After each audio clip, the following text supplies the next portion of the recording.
communities and opportunities. Kulabis, opportunity for communities and opportunities.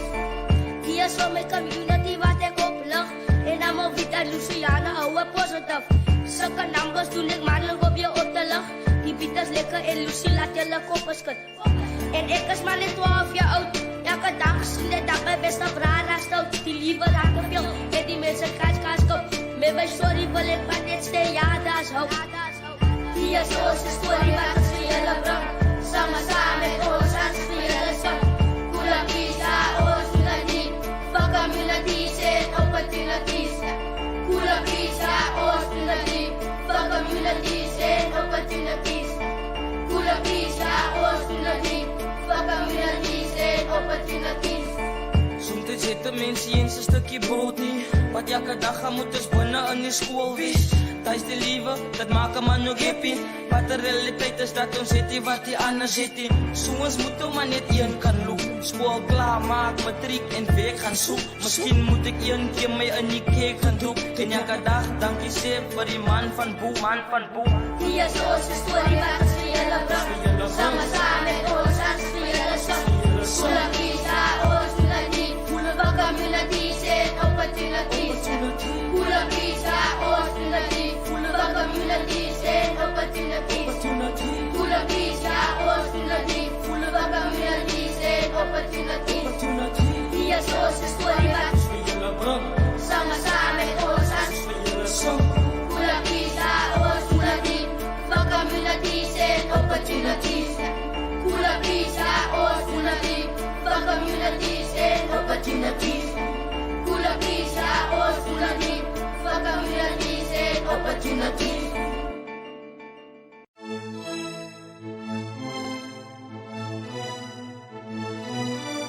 Awe, as Pakus Primary, great one in the park. Yeah, bosses warm, bosses warm, bosses warm, bosses warm, bosses warm, broers, wat het koele kalm, bosses warm, bosses warm, bosses warm, bosses warm, bosses warm, broers, wat het koele kalm. En op een pa, is wat te represent, ons mensen krijgen zwaar, hulle weg vir jou gesend, en zij moet niet toe expensive, die rentes, ons moet ons slaar af, gangsters en rentes, die community is op ons kant, los die verkeerde dan maar voeten in die tromp, laat ik zien, kijk uit, zij moet jou even kunnen opmaak, we staan samen, laat die straten kan schoen raak. Bosses warm, bosses warm, bosses warm, bosses warm, bosses warm, broers, wat het koele kalm, bosses warm, bosses warm, bosses warm, bosses warm, bosses warm, broers, wat het koele kalm. As by jou is weg, zoals het maar man praat, ons wil staan is wel klaarmaak en slim raak. Niet zoekens en white coats, kan weet die as jy uitspat, en ons zit een klomp talent. Bosses so warm, bosses strijd van een nouwe bak, ons uit die wereld met die dinge wat ons nouwe praat. Hou wat was het op en los, net die violence, ons rap voor die dinge, zoals breek net die silence. Bosses warm, bosses warm, bosses warm, bosses warm, bosses warm, broers, wat het koele kalm, bosses warm, bosses warm, bosses warm, bosses warm, bosses warm, broers, wat het koele kalm. As Park feels, Park feels, ons kom in de pas skills. Park feels, Park feels, ons kom in de pas skills. Bosses warm, bosses warm, bosses warm, bosses warm, bosses warm, broers, wat het koele kalm. Bosses warm, bosses warm, bosses warm, bosses warm, bosses warm, broers, wat het koele kalm. Bosses warm, bosses warm, bosses warm, bosses warm, bosses warm, broers, wat het koele kalm. Bosses warm, bosses warm, bosses warm, bosses warm, bosses warm, broers, wat het koele kalm.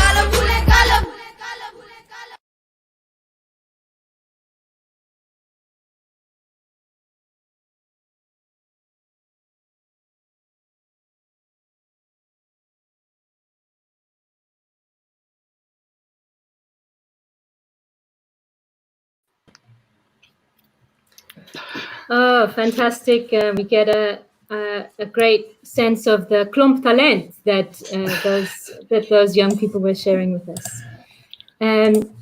Welcome, everyone. Good evening, and thank you for joining us. This is part 3 of our online series, supported by Imagining Otherwise. My name is Dr. Ali Walsh, and I'll be chairing this evening. I'm based over at the University of Leeds in the UK in the School of Performance and Cultural Industries, and I'm principal investigator working with a wonderful team from Bottom Up and Disimagination Center for Activist Education in Cape Town. So a bit about our project. Imagining Otherwise is a participatory youth-led arts project that is also a research project. We are engaging the arts through co-creation with young Cape Townians to find out how they understand their society and what needs to change in their city. In the project, we see the arts and education as methods that generate active partnerships to address and transform issues of hopelessness, injustice, and the lack of visibility that we can see amongst the country's youth. So in this online series, we invite speakers to consider present structures, policies, and practices, as well as their experiences, to give us some critical perspectives. And in doing so, we might imagine new ways of organizing and resisting. So I need to thank our supporters, the Global Challenges Research Fund, for changing the story. And this dialogue in particular is funded by the University of Leeds, extending impact funds in the Faculty of Arts, Humanities and Cultures.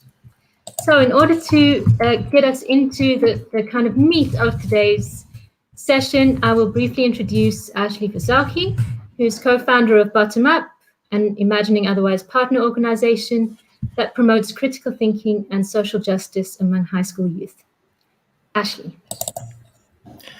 Hi there, I'm Ashley, and so our theme for tonight is fighting back against the disimagination machine. And the term disimagination machine is a term we're borrowing from Henry Giroux tonight in his book, The Violence of Forgetting.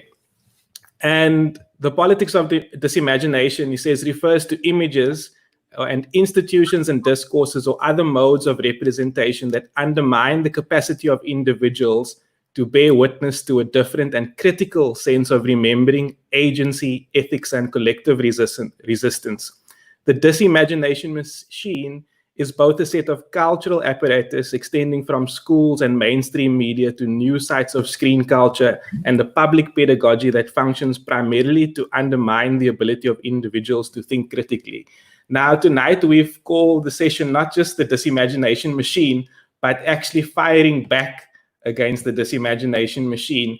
And we hope to talk about youth, the arts, and education, looking at how the arts can be mobilized as a tool for liberation, or as a tool that helps us to kind of speak back against dominant power, to speak back against this idea of the disimagination machine, and how different forms of art perhaps allow us to play with ideas or to play with a new and alternative imagining of society.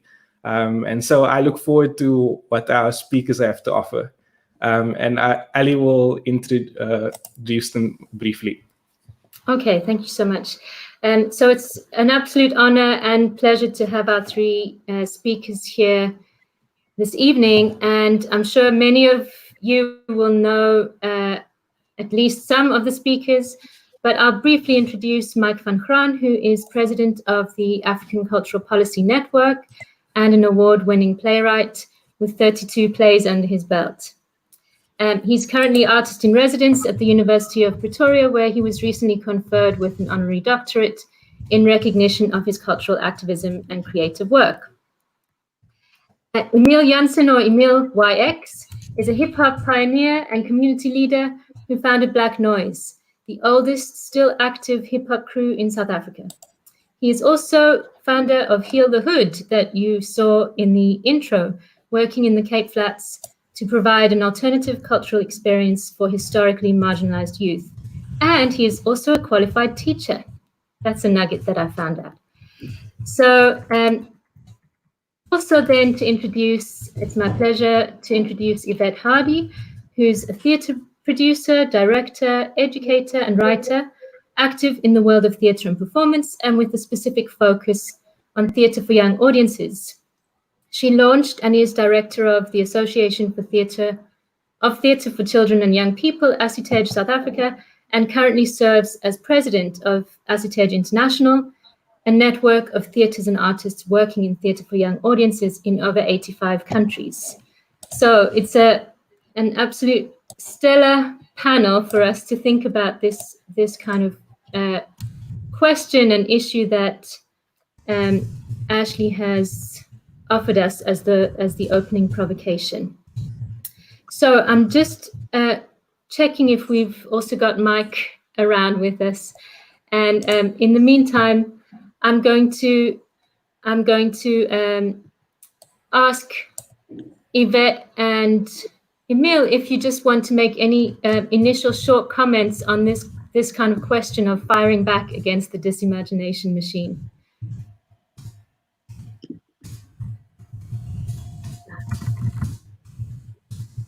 Well, I can start. I'm also trying to communicate with Mike, who's trying to get into the room, and he says he's looking at himself at the moment. So Okay. I'm sort of multitasking with my WhatsApp right now. But maybe Emile, you want to kick off, and then I'll come in a sec. Okay, thanks, Yvette. Thanks. Yeah. I think just generally my understanding of it is basically what we've been doing through hip hop for a very long time, since the 80s. You know, it's been a voice speaking against what is happening in many realms of life on the Cape Flats. I remember getting involved in hip hop, and the first thing that we were speaking out against was the gang violence and the drug situation on the Cape Flats.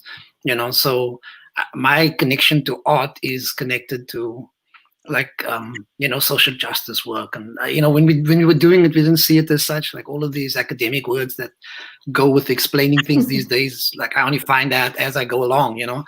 But a lot of the spoken word is then manifested into action, you know. And because you're on the ground with the kids, they demand that you put your words into action. I didn't give an example at a school. I think it was Steenberg High. I was telling the kids, because right next to the school is a library, and I was like, yeah, that's the library. Our books aren't in there. Like, you won't find what we write in those libraries. It's all their stories being told to us. So that's why it's a library. And one of the kids was like, yeah, but if you had written a book, it's like, oh. And I was like, all right, so next time you see me, I'll, you know, and it made me think about the fact that I write rhyme. So there's no big deal about actually putting all those rhymes in the book.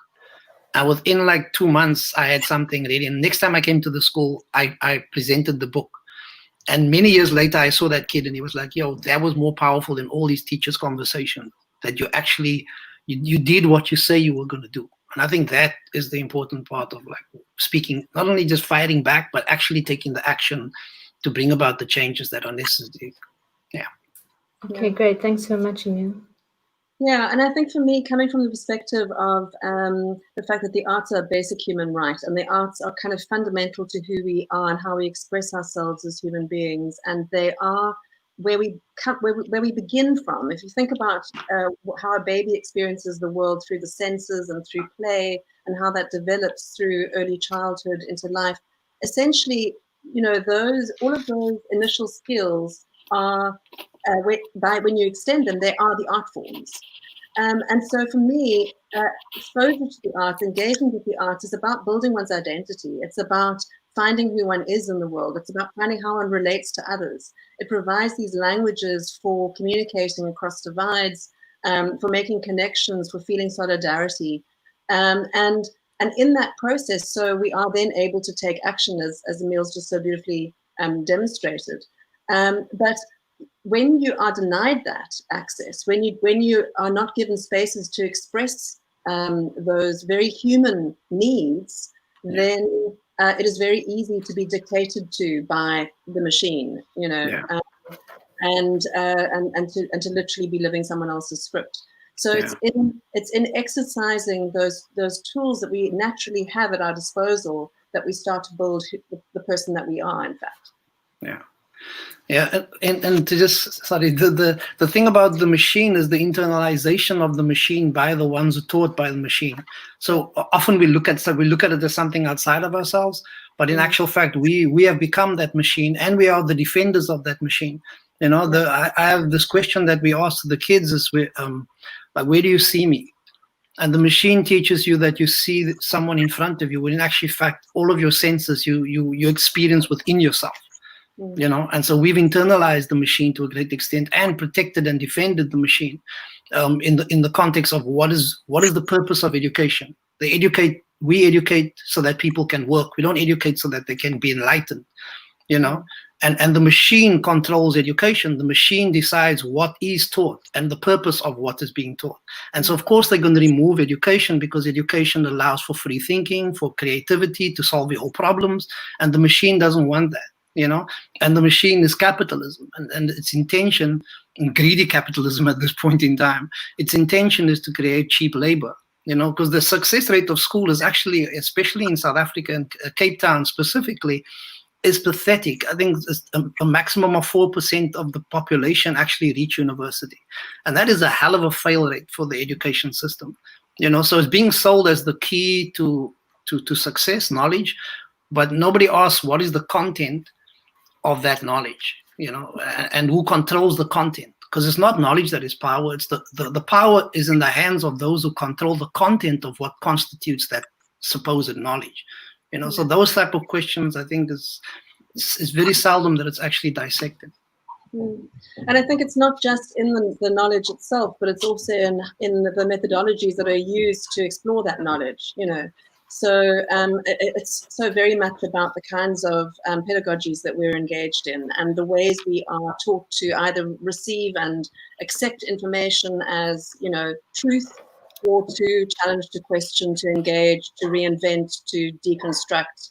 And unfortunately, our schooling system, as much as our curriculum has been through so many changes since '94, you know, in essence, our teachers have not really moved. And I think the biggest failure is really the support that teachers have been given to envisage a new way of teaching, a new way of being in the classroom, a way that strips back from those hierarchies, you know, and of course it's very in the context in which so many teachers are working, it is virtually impossible, because you're working with such large numbers. With 50 kids, 60 kids, 80 kids in your class, you know, how do you do more than just control them through that hour or that half hour that you have with them? And I think that the arts are absolutely key to shifting how we relate to one another in a learning space, because they can provide other ways of engagement that are kind of healthy and that level the playing fields, essentially. I mean, I remember when I left teaching, I had to deconstruct the way I speak to actually get through to the kids on the Cape Flats. And that really bothered me, you know, because you learn a set of skills within an academia to speak to other academics. And there's no process of deconstructing that language so that it's accessible. You know, it's one of the reasons why Bernie Sanders lost year to Donald Trump, because the one is speaking important message, but not in the language of the masses of the people.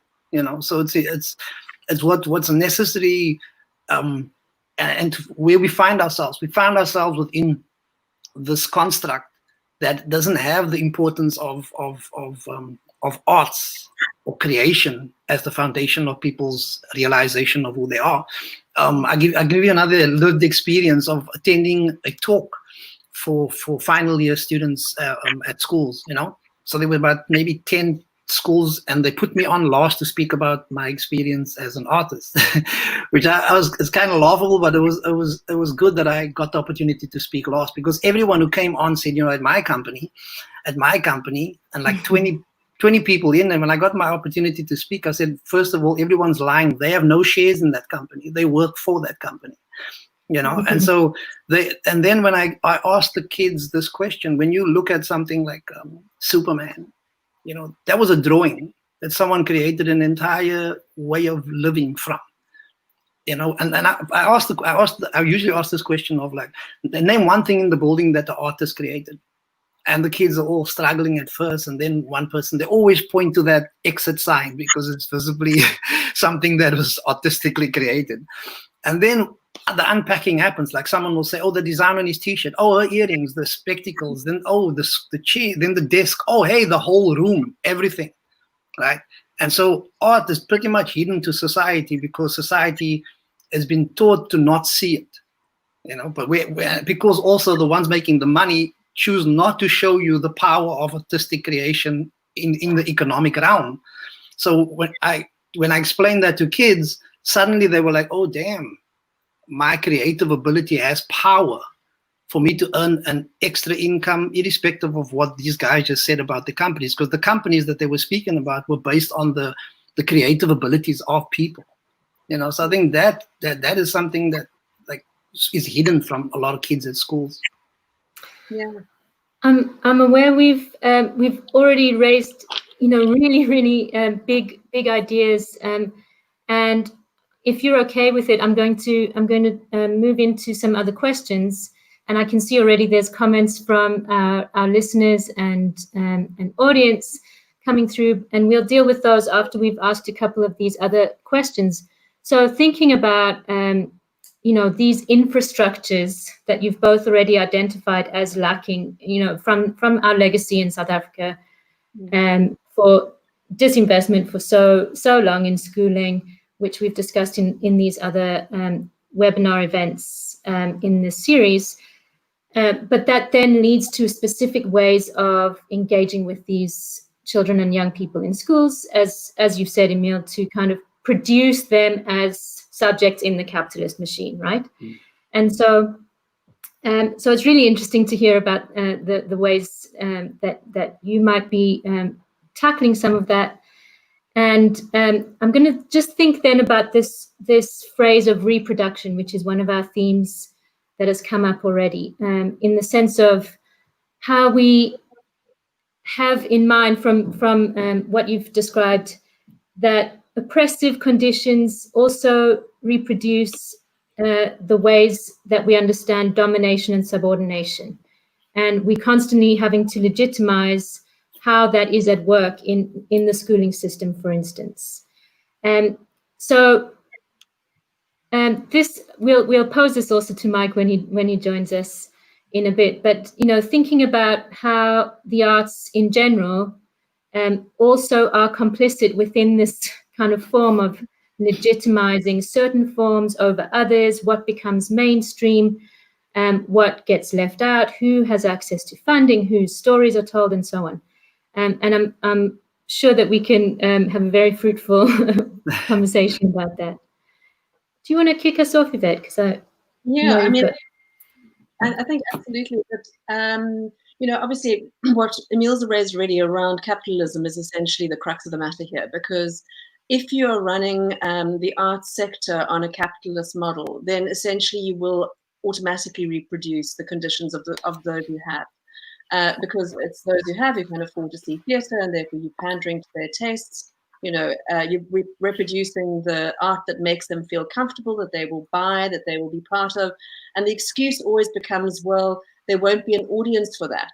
Yes, you could put an Xhosa play on at the Baxter, but there won't be an audience for that. No one will pay the tickets to see that production. So you're caught in this kind of a cycle, which is incredibly difficult to break.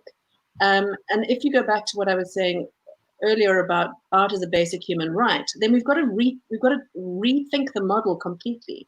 If we cannot be working on this thing of art is only available to those who can afford it.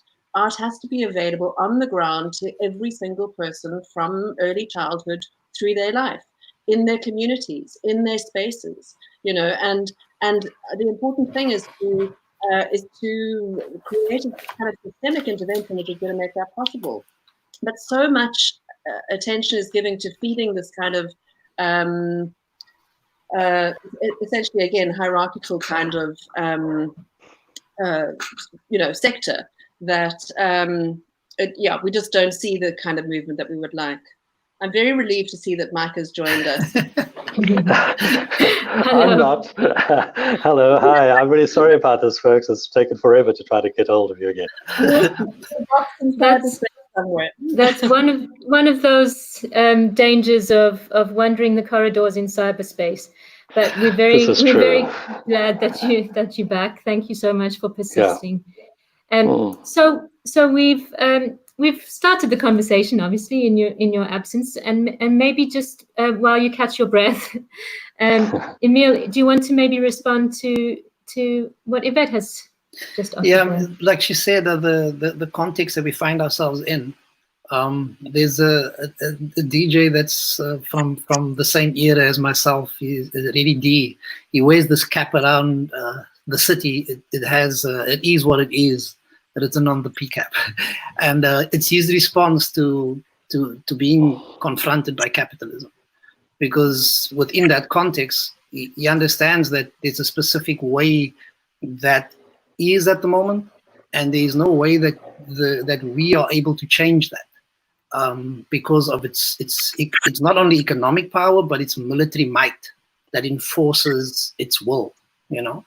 And you see that on like global level with the, you know, who's in power. It's economy that's in power. It's capitalism that's in power. And so going up against that is not only extremely destructive, but it's also you don't have the equal and opposite power to fight that. You know, and so the question that arises with us is to work within the communities that we find ourselves and to implement the change that we can, you know. So a lot of the times the kids that we work with, the example we use is a circle. And so I'm not only there to teach, I'm also there to learn, which makes it completely different from the normal way that instruction happens. You know, and at the same time, also, I'm not there to teach so that they can fit in to the system. You know, I'm there with an agenda to teach them with the possibility that they can use the skill. And a lot of the kids that we've taught have traveled internationally and participate in international dance competitions. They're full-time dancers. That's what they do. But we've supplied them with the knowledge of how to do that and the context to make that a reality. And so I think that is what the rethinking needs to be. It's not only to supply people with the skill, but how can the skill be used outside of the norm, and at the same time give them the realities that they will face of survival as an artist in the real world. And I think that's critical. Great. I'm sure there's plenty to say about that, and the artists in the audience will have a lot of comments, I'm sure. Mike, do you feel able to contribute yet on this question of reproduction of the firing back against the disimagination machine, or have any other response to these two? Yeah, so maybe I can just pick up on what Emile has been saying, because for me, maybe just as a broader kind of meta context, I suppose the two key fault lines in the world for me are inequality on the one hand and culture on the other. And by inequality, I mean who has economic power, who has political power, who has military power, and who has cultural power. And of course, as Emile was saying now, you know, those who have economic power, political power, and military power, these are coercive means that those in authority can use in order to ensure that their will is enforced. But they also have cultural power in the sense that those who have global media houses, those who own platforms for international kind of television and movie series and the like, they're able to project their values, their ideas, their perspectives of the world in ways that people generally within the global south are unable to, or people who don't have power are unable to. So the perspectives that we have access to are ones that come to us through the dominant kind of media houses and cultural formations. You know, we in Africa, the report by the United Nations Conference on Trade and Development in 2008 and 2010 basically stated that Africa's share of the global creative economy stands at less than 1%, which not only means that our creative industries are kind of quite underdeveloped, it also means that we are not really players in the international market of global ideas that are disseminated through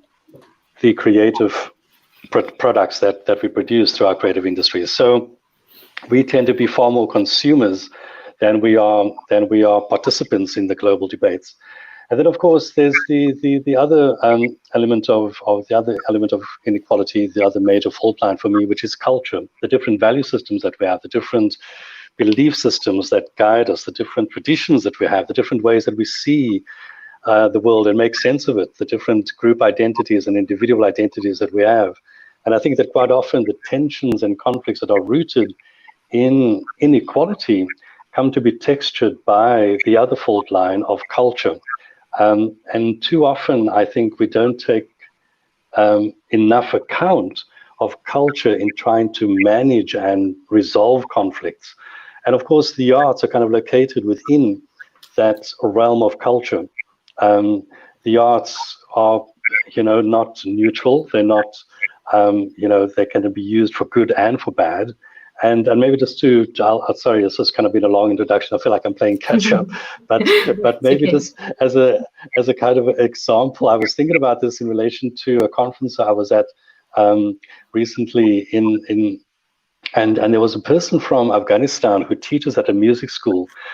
And, we were talking about the neutrality of art, the so-called neutrality of art, which of course doesn't exist given the context. And he's teaching classical music to the youth of Kabul.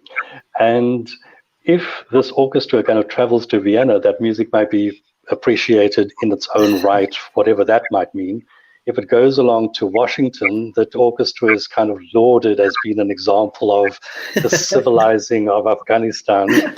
But on the day of the graduation of this particular orchestra, a suicide bomber blew himself up in the music school because for them, the music is seen as an expression of Western imperialism. So, when we talk about art being political, it doesn't necessarily mean that the arts have to have overtly political content, but simply by virtue of the role that they play, the associations that they have, the interests that they are serving and that they are perceived to serve, they have a political cachet, and I think we need to be aware of that.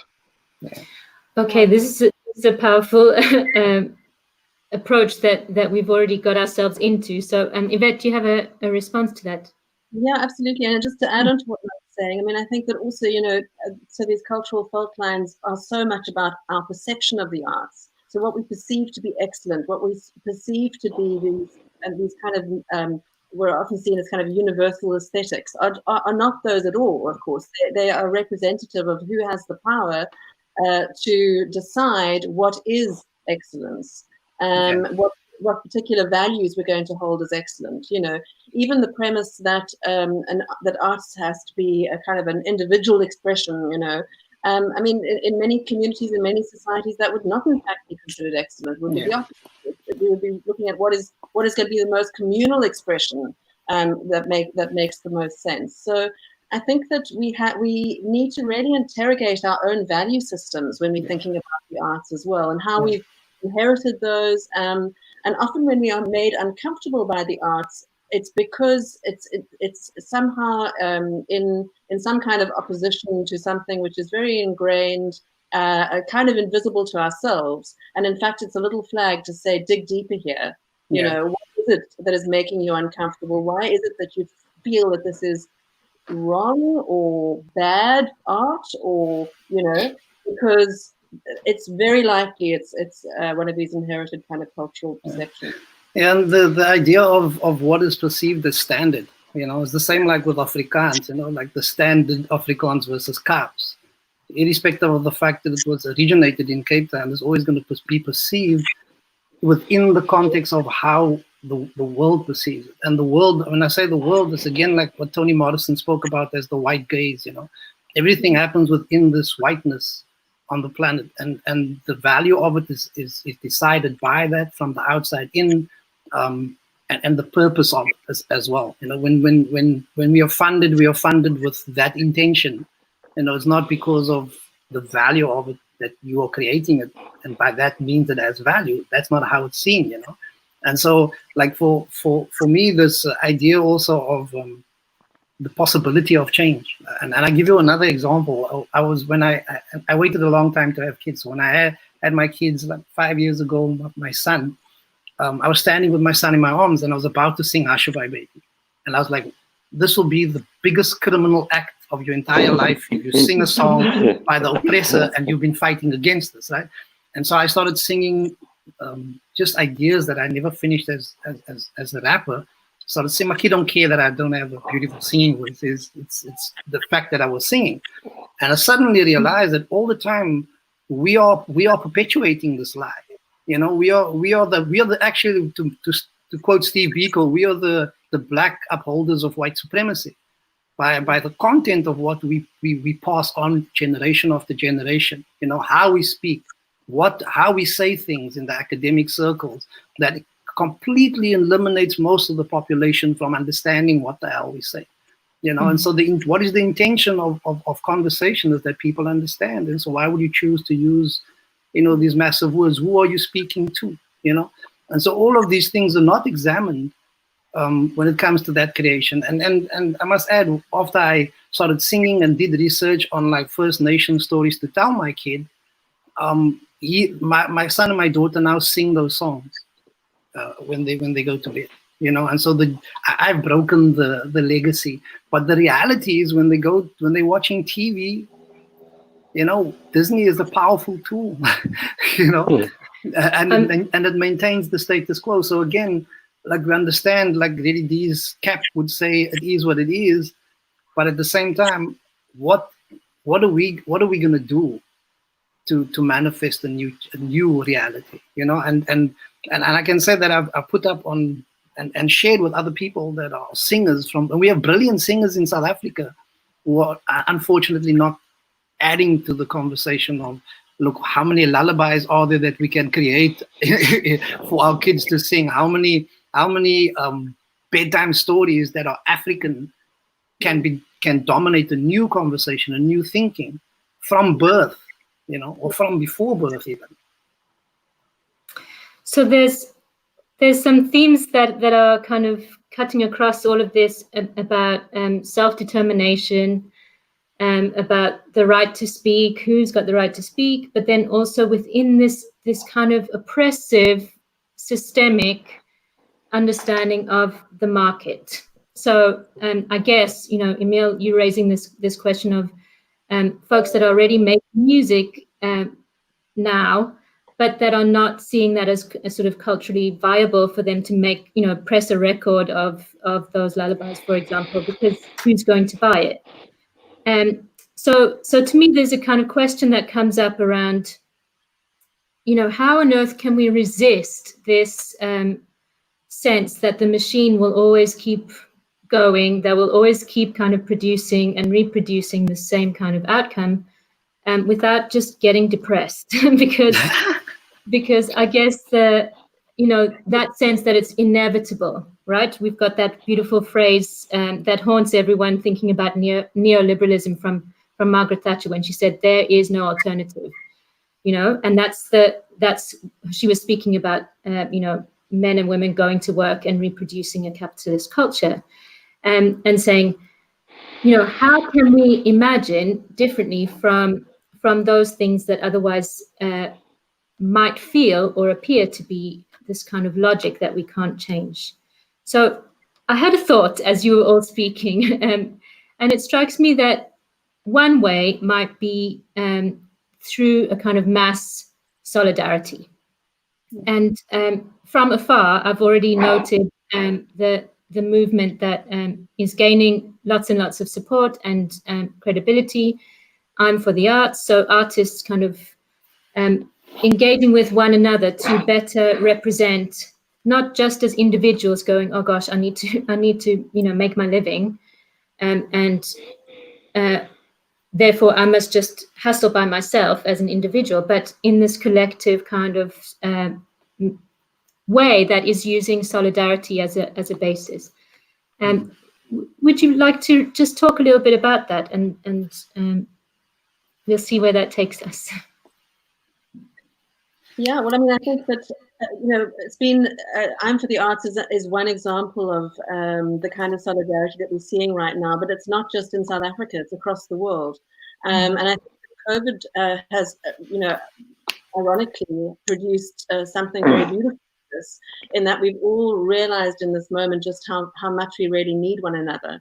And so we've been reaching out in all kinds of forums, and it really does feel like whether it's Lives Matter or whether we're talking about the need for arts education on the ground, or whether we're talking about, you know, how do we deal with the capitalist machine, that there is a sense that people are organizing, people are coming together in a very proactive way right now, and it's that there's a kind of a wave, which I think that is quite exciting. And it's interesting that it's happening now at this moment. You know, as the world kind of goes through an experience where everybody is feeling something similar. They're on some there's some sort of point of connection. So however different we might be in whatever very different circumstances we might be experiencing it, we're all experiencing a piece of the same thing in a way. And I don't know if that's the reason that we've been connected to one another more strongly, but certainly I'm seeing a tremendous amount of generosity amongst people and amongst artists in terms of sharing their processes, sharing their projects, sharing ideas for survival, sharing, you know, reaching out to collaborate on ideas that have no money behind them or no prospect necessarily of, you know, a kind of a major stage, but nevertheless they feel in this moment the need to create and the need to connect, and the people with whom to do that. So it feels like a very vibrant kind of time of engagement. And so time that I think people, we need to grab this time and use it as much as we can to build that kind of solidarity that can make a difference. Yeah, it's kind of interesting. I mean, both Yvette and I serve on the steering committee, the interim steering committee of I'm for the Arts. And in a way, you know, I don't want to over-romanticize this particular movement or the moment in which we are in, because it's a weird space to be in right now, 26 years into our democracy, and to be struggling to build an artist movement. That's one of the ironies, because, you know, in the late 80s, we had artist organizations that were incredibly vibrant, and there was no government support. In fact, anti-apartheid organizations declined to take any funding from the state. And yet there was the Film and Allied Workers Organization, the Congress of South African Writers, the Performing Arts Workers Equity, the Association of Community Arts Centers and the like. And we came together as the country began to move towards constitutional negotiations, because we said, look, unless we are organized as the arts sector, the arts will be left off the negotiating agenda, because we'd be seen as this kind of luxury, as only the kinds of things that elites would be engaged in. Unless we place the arts firmly on the constitutional and progressive agenda, we would not be ignored. And out of that came the National Arts Coalition, and out of that came you know, the first white paper on arts and culture, which artists were incredibly instrumental in influencing. A lot of the ideas that are now embedded in cultural policy came directly out of artists organizing themselves. I think what happened post-1994 is that we almost believed that we'd achieved this land of milk and honey, and now our new government was going to be providing for us. You know, we could just like go to government and they would make funding available to us. And of course, we now have woken up 26 years later and realized that government has absolutely no interest in us at all. Yeah. The irony is that there is significantly more funding for the arts and for culture in our countries than there has ever been. And yet the way in which it is used and what it's used for don't have artists and the arts at their center. You know, it has other kinds of political agendas at their center. And now, in a way, the reason why I'm for the Arts came into being was because people were expressing their disillusionment with the current situation. People writing open letters to the minister, and out of this, people kind of came together saying, wow, we share your frustrations, you know, and let's form this movement to share our frustrations. And we're great at sharing our frustrations. we're very poor at organizing ourselves into effective vehicles for transformation and for change. Yeah. So this is kind of where we are at now in terms of I'm for the Arts, trying to formalize the organization so that we have a constituted organization that can have a seat at the table where negotiations around things happen, because government is not interested in talking to a whole bunch of individuals who are very keen to express their frustrations. They will say, we want to organize and talk to people who are structured. And so they've organized their own body. You know, they've kind of created a sweetheart body that they say, this is the representative organization of the sector, whereas that organization has got no credibility at all. And I think that these are some of the challenges that we are facing, that that I was going to, and I'll end off with this in this particular round, is that artists in a way, although, we kind of assume the mantle often of being truth speakers and the prophetic voices in our society and so on, because of the vulnerability of the sector, because there's so little financial security, the arts sector is at its most vulnerable in terms of co-option by those who enjoy cultural hegemony, those who have power, those who have resources. And we all have the constitutional right of freedom of expression. People shut up because they are scared they are going to not be able to access public resources, or because they're not going to be able to get invited to take part in this or that, officially sanctioned cultural kind of project. And I think that the need for us to be organized in order for us to defend whatever rights we still have, or what rights we believe we should have, is as imperative now as it was, in the struggle against apartheid. Because those who occupy positions of power, both in terms of economics and politics, do not want the freedom of expression to be exercised. They do not want to be held accountable. And so they use all forms of ways of co-opting, of silencing, of suppressing dissent. And this is why we need to be organized in order to defend the prophetic voices amongst us, and to make sure that we do have access to the resources to be able to do so independently. I mean, my experience has been that you start off as being an artist and you end up being a social worker. This is Cape Town's legacy. Like you end up having to explain to people why it's important for them to support the arts. And you spend a lot of the time and effort breaking down this reality. And I'll give you an example. We've raised money to send more than 200 young people to the World International Hip Hop events, breakdance events, etc. Pay for their flights, pay for their accommodation, right? And we did this on our own, right? Occasionally we'd get funding here and there, but mostly on our own. And so my realization is that the system that we're working within knows what we're doing, and are afraid of what we're doing. Like the only place we could really afford to hire was the Good Hope Center in Cape Town. And you all know what happened to the Good Hope Center in Cape Town. It was basically sold off to a film company. That was the only space big enough to raise the money to send every year on our own, to send these group of kids from the Cape Flats to the World Breakdance Championships, and breakdancing is about to become an Olympic sport. It's been quite a few years since we've been able to do it because of the lack of a venue. The CTICC, the amount they charge you for that place is what we need to send the people overseas. We were like, what? Why would we do that? So it is about realizing within what context you find yourself, but you also don't have nothing. And this is the power of capitalism, is this illusion of nothingness. And I had this conversation here in the US with the founders of hip hop culture. Often people write books and they, hip hop was started out of nothing. And that's not the truth. We come with all of our heritage. We come with all of our experience and our ancestral experience when just on who we are. And that has power. And so for me, when I speak to the kids on the Cape Flats, this is what I tell them, that you have this power to bring about the change within you. There's no such thing as nothing. So early on, you mentioned you don't necessarily going to release a CD. I actually did that. Both my songs and stories for my son and daughter, I put on a CD, and I just basically recorded it on a laptop, sent it away, and duplicated it myself. So, and I don't care what people think about the quality, because this is all just projection, and this is what we internalize habit of what is perceived as quality, when the bottom line is that the power you have is your creative ability. The same with the books. I put out 11 children's books since I created those stories. So it's the idea of do I need funding, or do I just need to create this? And within the school context, we're asking the kids, what is the real thing that drives you to want to find this job?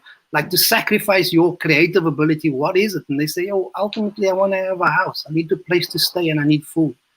And say, all right, so how do we pool our money together to make this a reality? And the organization Yield the Hood is 21st anniversary of the African Hip Hop in Durban, this event where we send the kids overseas.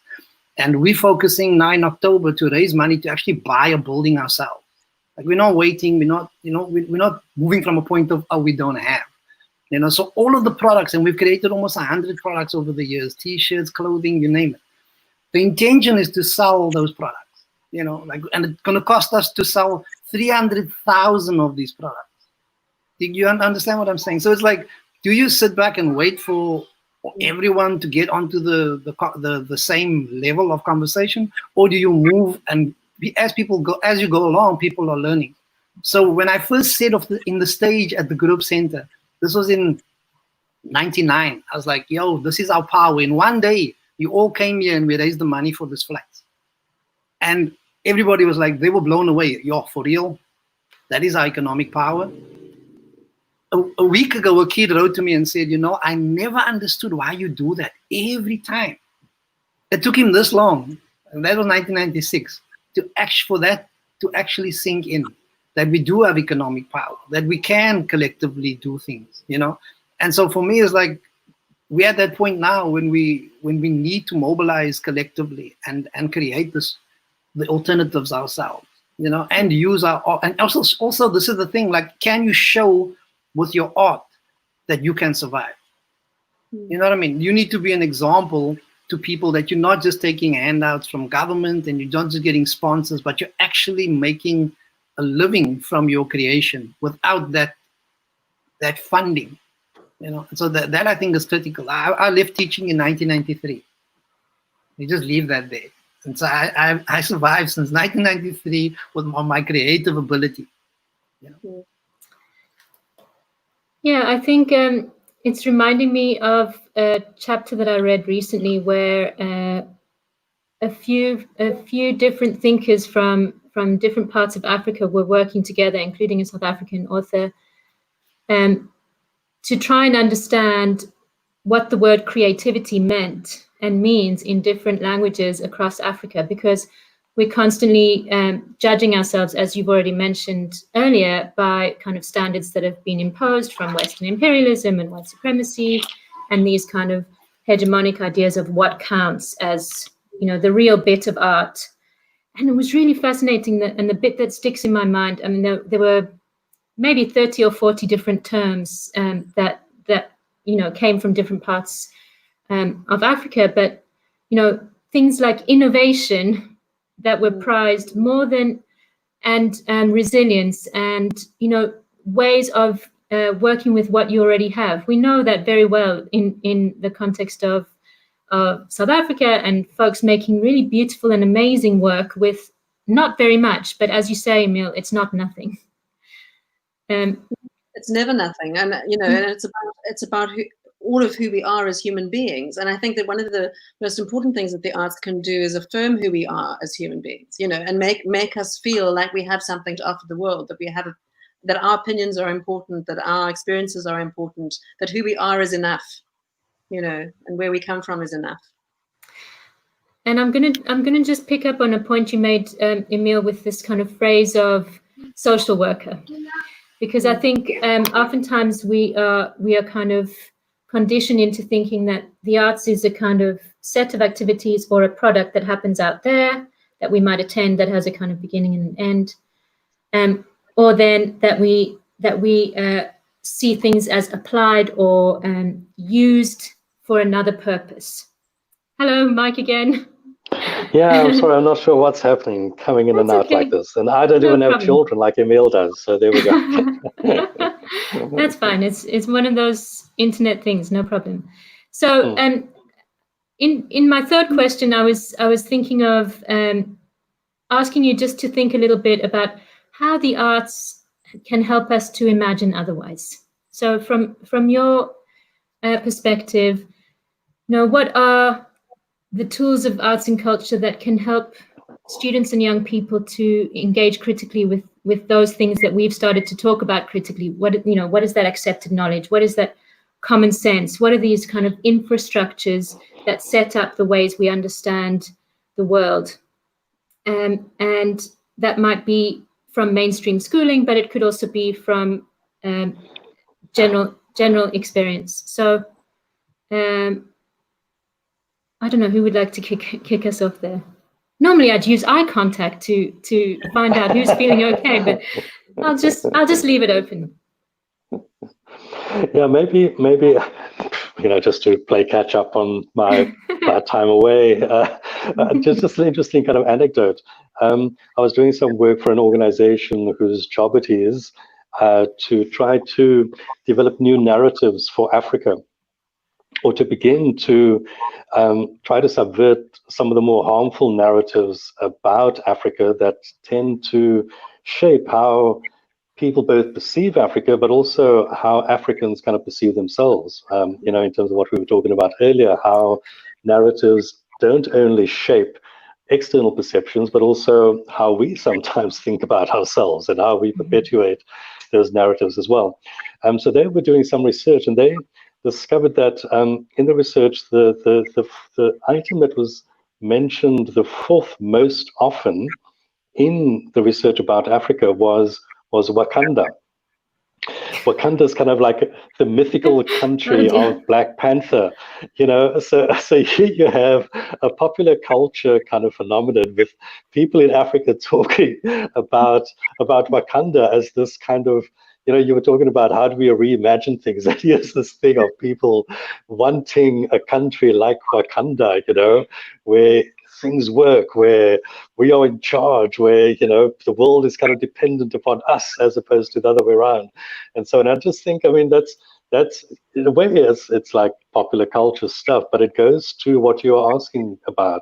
How do we begin to use the arts to reimagine, the possibilities? And a number of years ago, 2007, we had a conference on Gorée Island, just outside Senegal, that had been used historically as a place for the slave trade. And there were a whole bunch of people from about 14 different African countries gathered there to talk about the arts and how we could use the arts in terms of development and the like. And the person who gave the keynote address, it was all about reimagining Africa. So we're talking about the Disimagination machine, and there we were talking about reimagining Africa. And out of that came this movement called Arterial Network, which I had the privilege of coordinating for a while, where it was about, again, artists across the African continent saying, let's not be dependent upon our governments, because we know that they're not going to come to the party. Let's not wait for anyone else. Let's do things ourselves, the kind of thing that Emile was talking about earlier. And I think it is about us kind of giving shape to the possibilities of what could be, while still being critical of the context in which we are engaged in, because, I don't think we want to be praise singers of contexts in which those contexts don't require praise singing. We need to be critical at the same time as formulating new visions of possibility, and empowering people through using our creativity and imaginations. And again, maybe just to say, I work as a playwright as well, and I've kind of been a bit fortunate to have one or two plays kind of prescribed in some schools. So I have the fortune of engaging with young people who are studying the plays, and so are able to engage with them critically around what their plays are trying to articulate. And one of them, Little Red Riding Hood and the Big Bad Metaphors, which is prescribed from next year, some of them have begun to engage with it, but it's a play that was commissioned by the University of Pretoria last year, where they asked me to write a play particularly around the Sustainable Development Goals. And of course, how do you write a play about the SDGs, right? But anyway, it was done, and this is now going to be studied at schools. And it's not only about a happy clappy kind of approach to the SDGs, but also a more critical approach to the SDGs. Can we critique the SDGs and the people who are responsible for implementing them, which is essentially our government authorities who have signed up to them and who have done very little to make sure that they are actually being realized. So I think we can be using the arts as ways of raising critical consciousness, but not see it as being ends in themselves, that once people have seen a play or listened to a song or seen a painting, that's it. But to follow these things up with discourse and with further kind of enlightenment and with organization, because that's how the world is going to change, not simply through people having a wonderful experience of a great production, however great it might be. Yeah, I absolutely agree. I think that far too little attention is really given to engagement around the arts. not just the arts experience itself, but what's happening around it. So the processes that go into making the art, or the processes of deconstructing that piece afterwards, the kinds of engagements that you can have with kids in reimagining what they've just experienced. You've given them some kind of a peak experience, which is hopefully memorable. And then how can they really take that and make it their own? How can they riff with that and be inspired to do something new which is theirs? So I think that this idea of audience engagement is really crucial as well. Yeah, I mean, from experience with Afrikaans, and it was a difficult story to tell in the space that we told it in, just because the audience that we really try to reach were the kids in the Cape Flats. And so when they were bussed into the Baxter Theatre, you could see the impact and the power of them seeing a production in the language they speak every day, And I last saw that when I attended like the Kinders van die Ses, which was like the pre-District 6 or the post-District 6 conversations that were happening on the Cape Flats at the civic centers, and you could see echoes. Oh my gosh, we're making music, Emile. Oh, I see. So this is your backing track. So for me, like to actually realize where that's taking place, and echoing badly. I don't have anything else on, so I'm not sure. That's cool. I think it might be the headphones that Mike was using. But go on, okay. Emile. That was yeah. And so then realizing what is real to where you're from, So most of the kids can't go to the Baxter Theatre or Artscape, so you have to take it to the kids. So what we did was to actually make the play available for kids to see at the 15 schools that we work at. And once they saw it, they were blown away. They were like, "Yeah, ons praat soos dit is my taal." So they felt the sense of pride in the way they spoke, but not just because of that, but because of the heritage and the history that the language comes from. And for the first time, you saw kids who never spoke before willing to actually stand on stage and speak openly. And I saw this happen by actually implementing the content of Afrikaans with some kids from Lavendale. There were 4 young men from Lavendale, and 2 of them still they work for Hildewood. That's their job. And when I took them to perform in Washington, D.C., at the Kennedy Center with Black Noise, for the first time I saw the confidence of who they truly are, speaking the way they speak and demanding that people listen to them while they speak Kaps and having me translate what they were saying. And that for me, I think, is the real, the power that is missing from how we perceive our artistic expression, and where it can be used to really bring about the changes that are necessary in our, just our general perception of things, Also, they ask me a question, I'd go sometimes, they ask you, can you tell us how this impacted these young men? And I'm like, first, I didn't even think about it, so I'm busy answering, and the kids, they put up their hand, they say, "Hey, we here, speak to us." And I was like, damn, that is what this was about, right? From the get-go, that there is this confidence to actually speak for yourself. And I see the manifestation of what we're speaking about, the real power that art actually has. Whenever I'm around these young men, I see that manifest in front of me. And now they're teaching the next generation. And last year, a group of kids from different schools put on the play Afrikaans, right, or pieces from the production at Pelican Primary.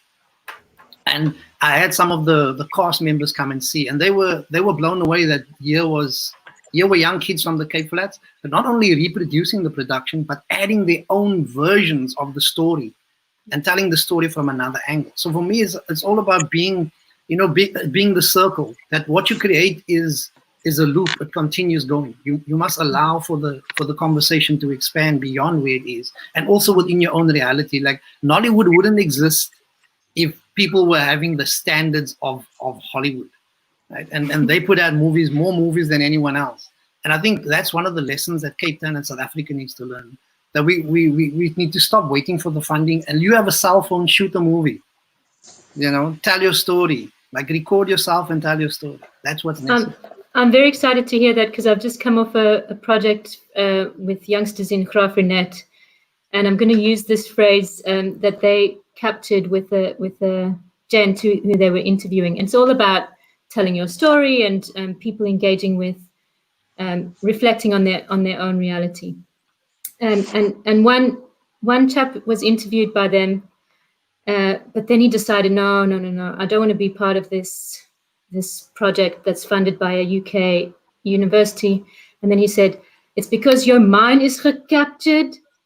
and he was reflecting that kind of idea from Ngugi wa Thiong'o about decolonizing the mind, right? So it's, as you're saying, allowing ourselves to see ourselves from the place that we're at, rather than to constantly be judging ourselves from outside. But what you've just said leads us nicely to the next question that I was going to ask, which is just about inequalities and how that is inflected. You know, when there is arts provision by professionals working in the private schools, and people have dedicated hours in specialist spaces with lots of equipment, obviously they're well set up to prevail when it comes later to them, you know, making their own CD right out of school, or using sculpture, for instance. So if you could just talk to us about what is lost when the idea of arts education is taken to be a luxury, you know. Maybe Yvette, do you have an immediate thought? I think for me, frankly, you're missing the most important tool that education has. You know, if you look at what is being asked for in terms of 21st century skills and all of that, the kinds of capacities that are being asked for are what the arts can provide. And the arts as a methodology for teaching virtually anything is a kind of a natural way in to engaging the curiosity, to bringing oneself to the learning, to new discoveries, to learning in multiple ways that are inclusive, that can involve anybody regardless of where they come from. So for me, it's just crazy that we're not using the arts as powerfully as we could do across the education system. I mean, frankly, that's what we need. You know, if we could reimagine the education system right now, I would say that the arts have to be the basis of everything which happens in every school, because it would engage the kids in a way that is really meaningful for them. It would, I think, deal with a lot of the curriculum issues as well, because it gives a way in to content where you can bring yourself to the conversation. So at the moment, the kinds of disparities that we're seeing in the education system are really tragic, because we are missing so much. And obviously, trained artists in schools is the way to go. But there are also many of how teachers who've been empowered with arts-based methodologies, even when they have had no arts experience themselves, it can literally revolutionize their teaching. You know, it brings them into a new way of being in the classroom, a new way of exploring with their learners. And so I do see lots of little kind of hopeful projects which are happening in different communities across the country. We have a number of excellent examples of how arts education is happening, but often they are not, they're happening in pockets. And what we haven't been able to do is to take all of the massive artists who are working in these spaces and find a way to bring them together to systemically change what's happening on the ground. And so, you know, that I think for me is really where we should be heading. And I think that it's not just about in school, it's also about what's happening in the after school space, because that's equally important. And often there are some really excellent examples, again, of what's happening in after school spaces, but there are so many disparities. If you're sitting in a rural area where there are no artists who are running programs or whatever, you may not have exposure to this kind of work. You know, and if you're in other places, there may be a plethora of it. So, yeah, there may be a queue of artists lining up outside the door, waiting to come in and work on the after-school program. Yeah. Yeah, I'm going to say that Go on, in a Mike. way, it kind of goes to a very ironic way in which the state sees education. In some ways, it's kind of quite Verwittian.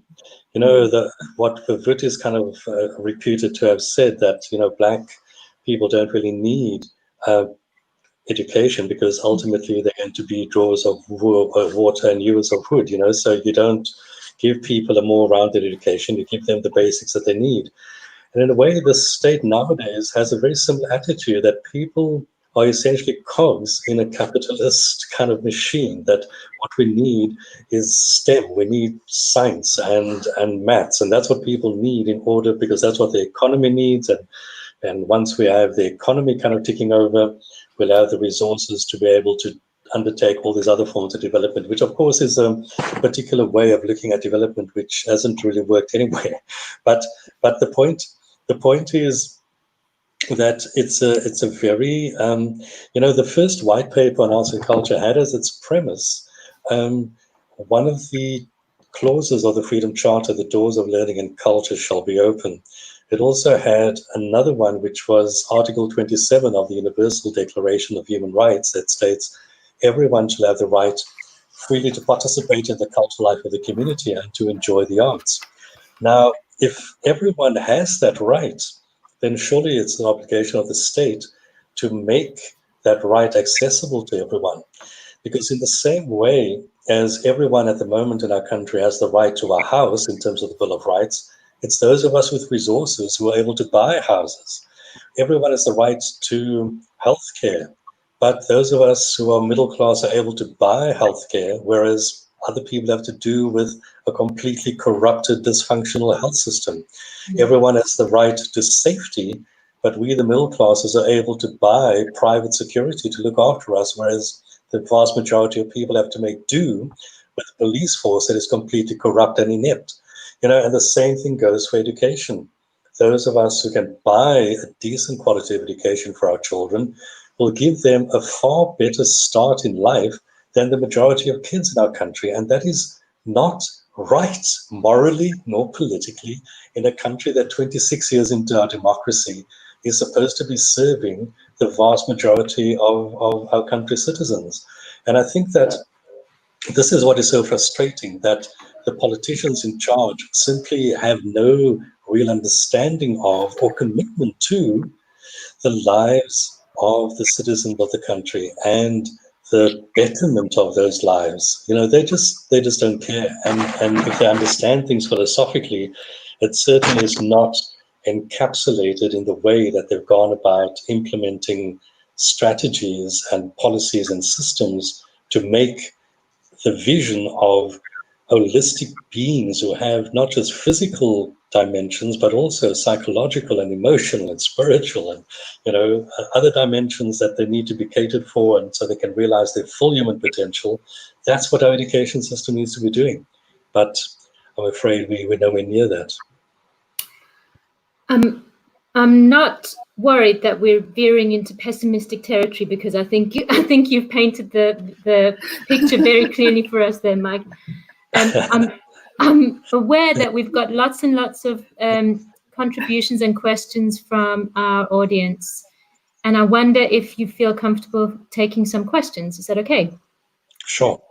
Great. I think Ashley's going to join us, because I'm not very good at multitasking. So I will work alongside Ashley now. But over to you, Ashley. Thanks, Ali. So, I mean, I think some of the questions you have almost answered in passing, but I'm going to bring some of them up again, and we can look at this. And so this was one by Alex, and she was asking, do you think after-school programs might be the only way to go? Is there any possibility for rigorous arts education in schools? And I found this question interesting, not just from a kind of practical sense in terms of, do you think we should have arts in schools, but also recognizing that this is happening against the backdrop in which kind of budgets in education are declining. So since kind of the mid-90s, we've had the kind of teacher rationalization processes, we've experienced budgets, and again this year the budgets have been cut again. And then also the practical realities of after-school programs, because some people might watch this conversation and say, but like, maybe this is the work of NGOs to do in an after-school space or so, or something like this.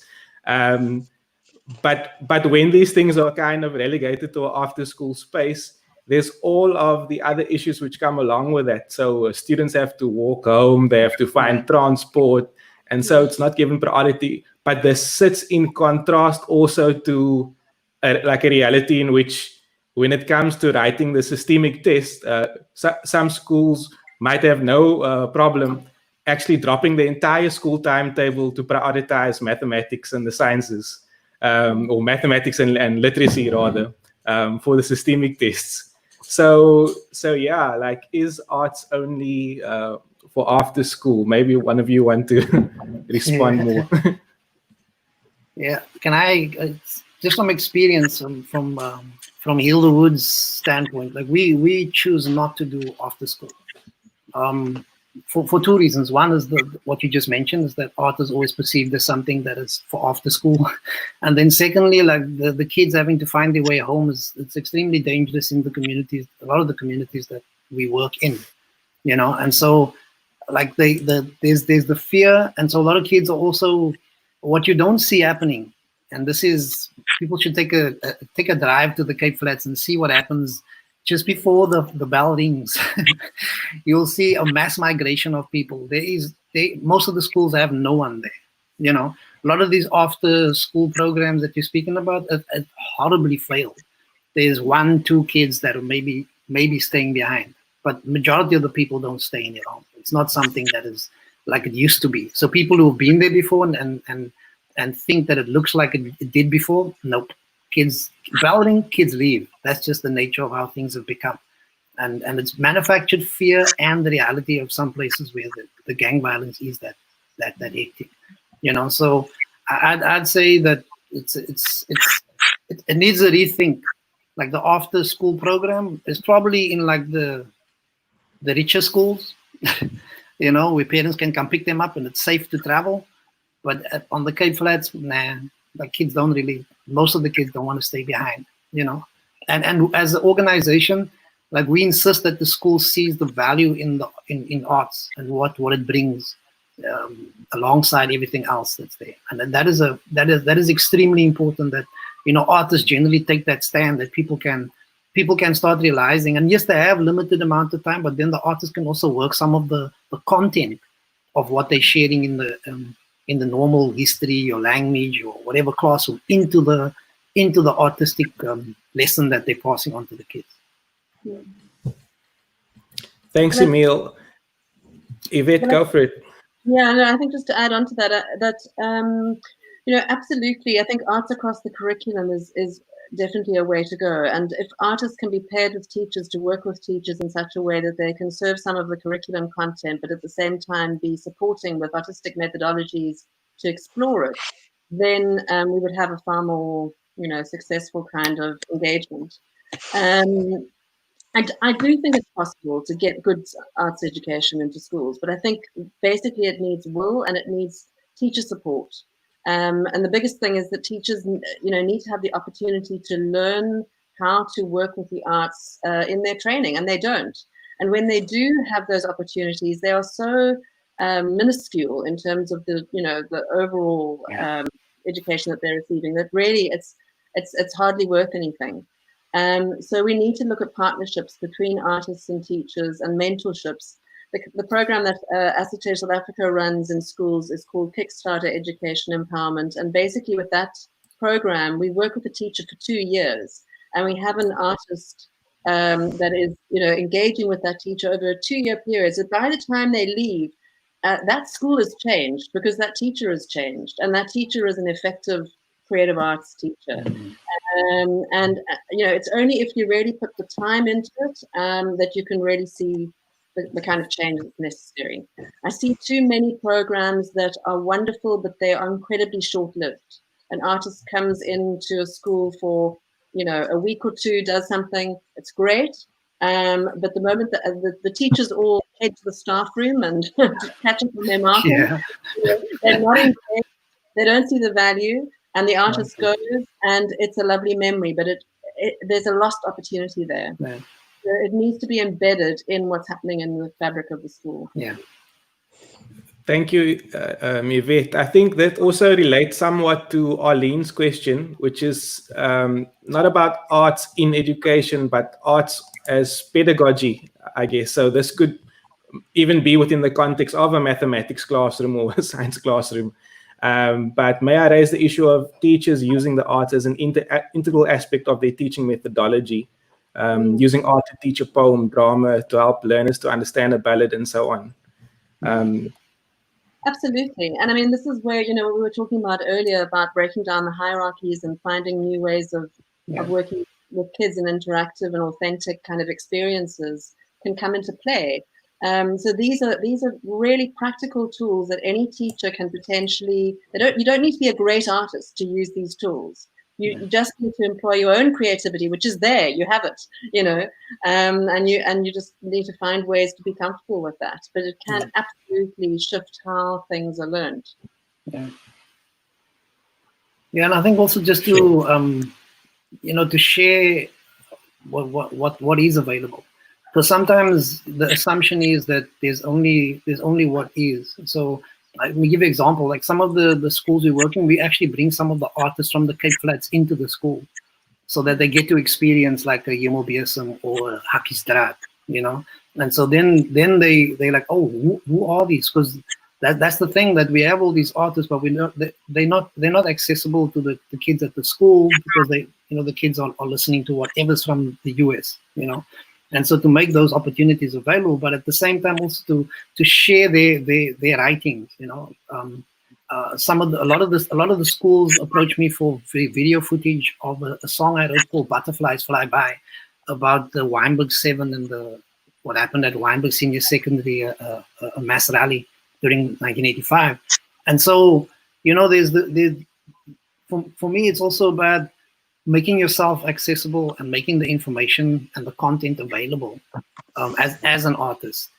That like, for another example would be the battle for Princess Flag, when the government was going to build a mall at the entrance to Princess Flag, and that has a whole like a conservation and ecological impact. And so, we approach schools and shared that video and song with the kids. So it's the artists also to think about taking the opportunities to address certain issues that that connect to their community and connect to the broader content of what is in the education system. Yeah. Thanks, Emile.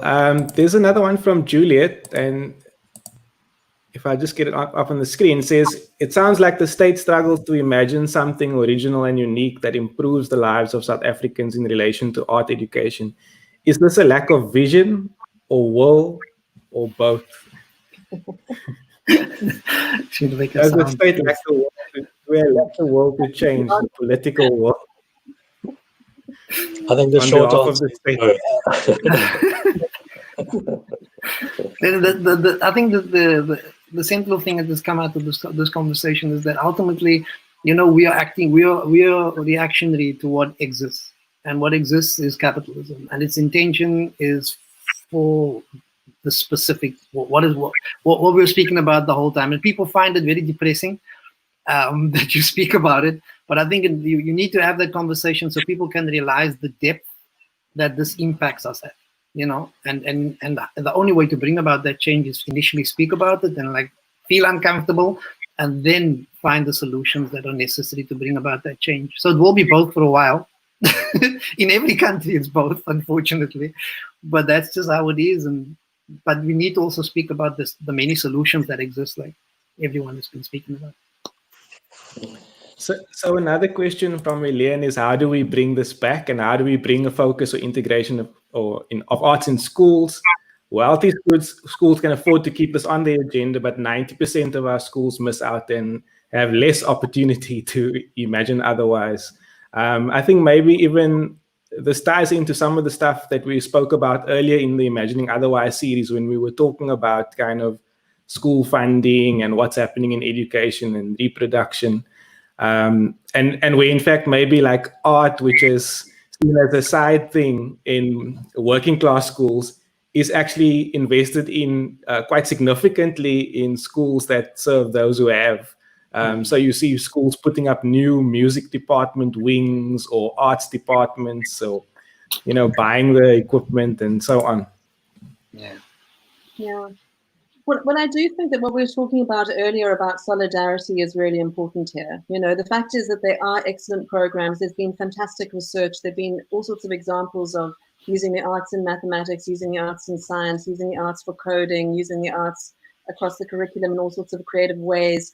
There are many organizations that are doing very good interventions in arts education at the moment. And I think that basically we need those organizations to come together. And they're doing that. In I'm for the Arts, there's an arts education working group, which is one of the biggest working groups within the organization at this point in its early stages.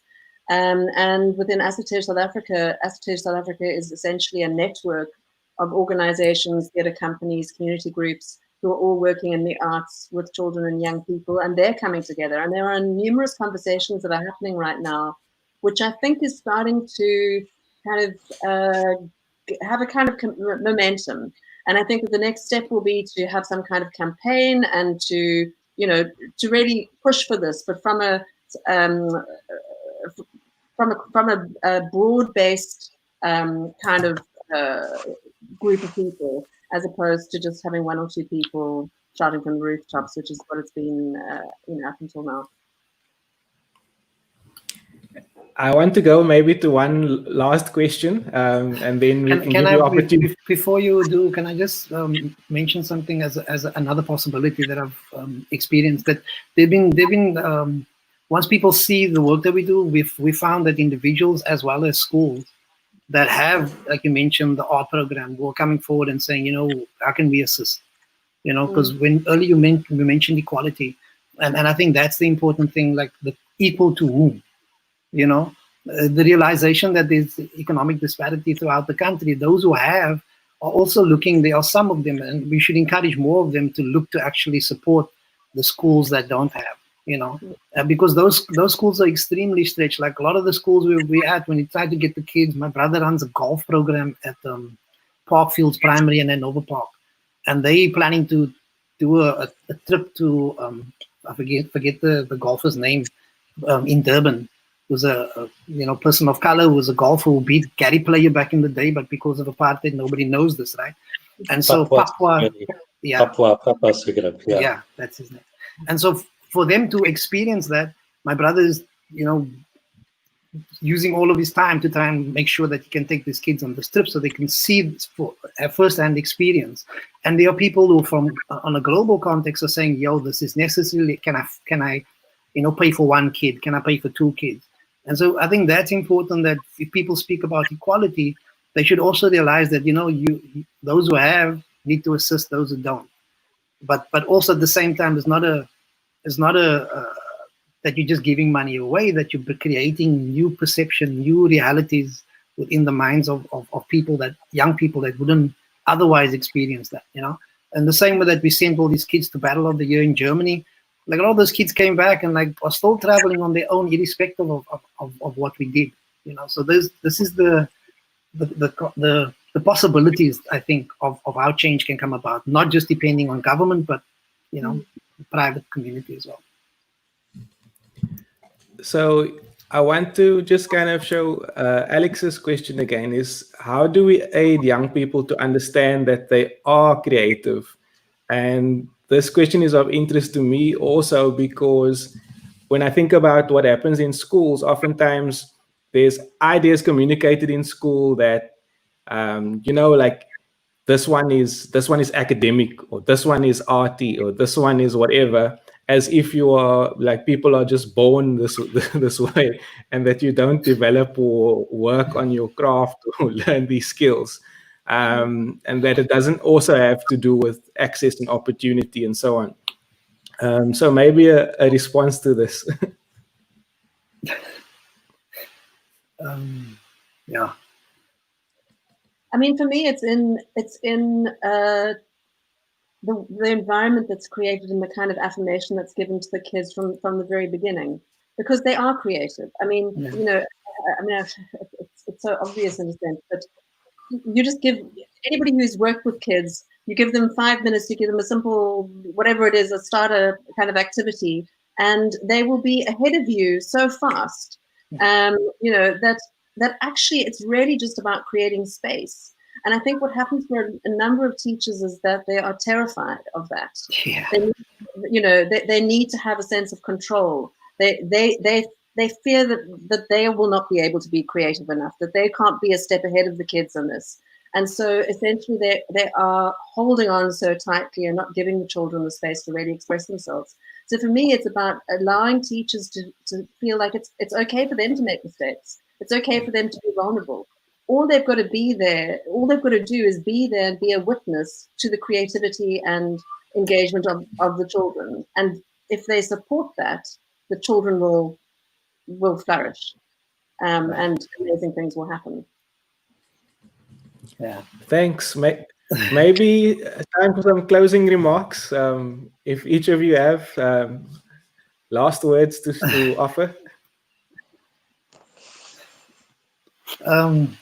Yeah, my thing is the practicality of it. You know, we have most of what we share in like the syllabus that we've created is based on practical experience.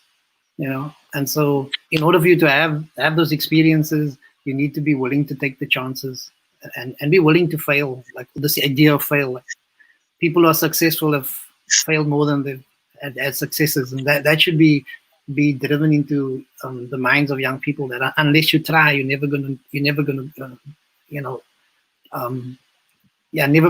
never realize that your possibilities. I mean, I've been involved in plays and written plays and made documentaries, and like none of these things I learned to do, you know. And so for me, and I don't really care what people think about it, because I like doing it, you know. And the one conversation I had with a kid with that I mentioned earlier on, asking who draws well at the school, and the whole school will know. They'll point to the guy in the class, like, yeah, that's him. He's good, you know.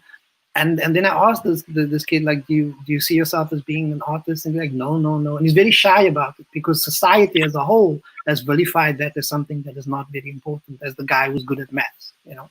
So it's for us to all rethink how we position, where we position art and creativity in our minds versus maths and science, because the same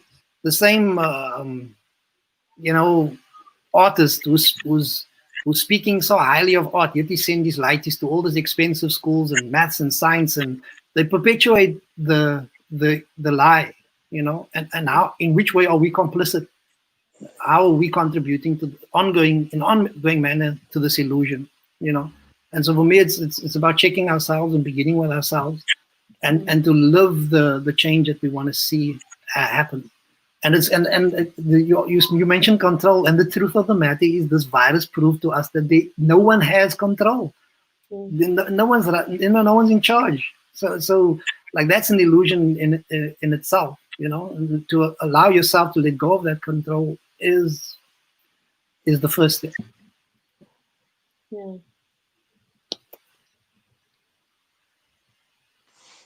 Well, final thoughts. I mean, I think that for me, one of the things that you said early on, Emile, when you were talking about singing to your children, I mean, that for me is absolutely fundamental. That sense of affirming our identities, affirming our cultures, affirming our own heritage, ensuring that the stories that we present are stories that represent, that the audience feels like they authentically represent them. They can see themselves on the stage, that they don't feel marginalized by the art that is produced, that they feel like they are being recognized, that they have a voice, that they have a space in which to exercise that voice, and that they've got the tools with which to exercise that voice creatively.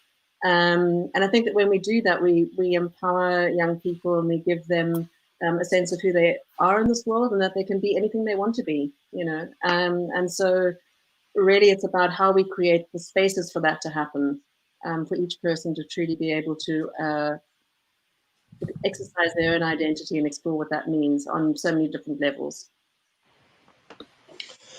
Yeah, so I'm less of the art education person than what my fellow panelists are.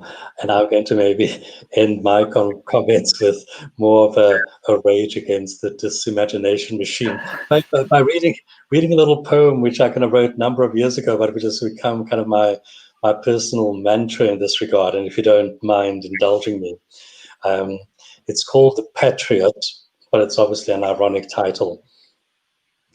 I am not a patriot for pointing out naked emperors, for not joining the chorus of praise singers, for allegiance to country, not party. I am a traitor for practicing constitutional freedoms, for choosing the margins, not mainstream, for saying what others but think. I am anti-transformation, for still sprouting non-racist mantra, for refusing to brother opportunism, for preferring delivery to cadre deployment. I am a sellout for donating my poetry to resistance, for refusing to live in denial, for declining 30 pieces of silver. I am a racist for breaking the silence with a whisper, for preferring thought to propaganda, for standing up amidst the prostrate, for repeated conspiracy with the questions what, how, why.